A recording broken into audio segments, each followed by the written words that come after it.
The next evening, the fog had lifted just enough to let the moonlight spill through the clouds. The lantern they'd found still burned slow, steady, and warm.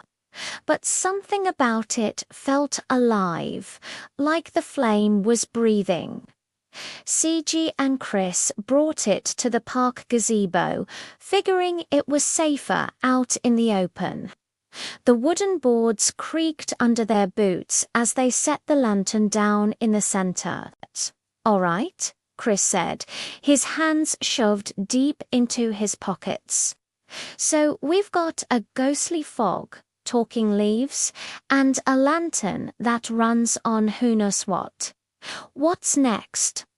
"Singing pumpkins." He let out a short laugh, but it died in his throat, because that's when the air turned cold, so cold their breath plumed in front of them. A soft glow shimmered above the gazebo floor, faint and silvery, like moonlight caught in smoke. The shape of a woman began to form, her outline flickering like candlelight. She was translucent, ethereal, and silent.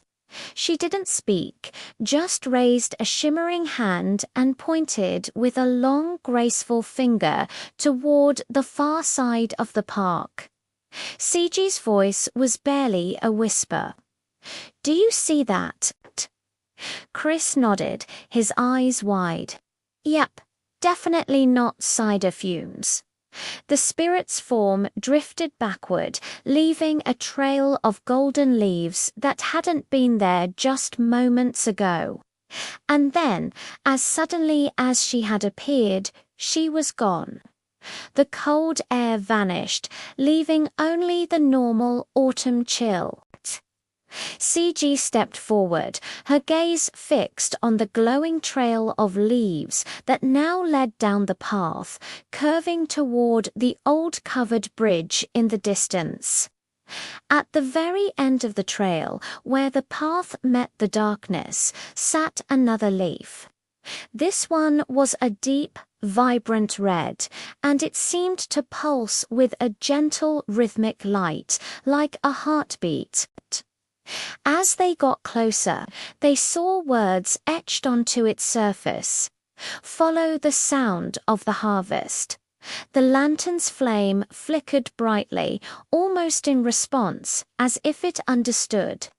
Chris let out a long sigh, running a hand through his hair. "You know, I'm starting to think Martin's Ferry S Tourism Board is missing out on something big." The wind whispered through the trees, carrying a new sound, faint, but growing as they stood at the edge of the path, ready for what came next.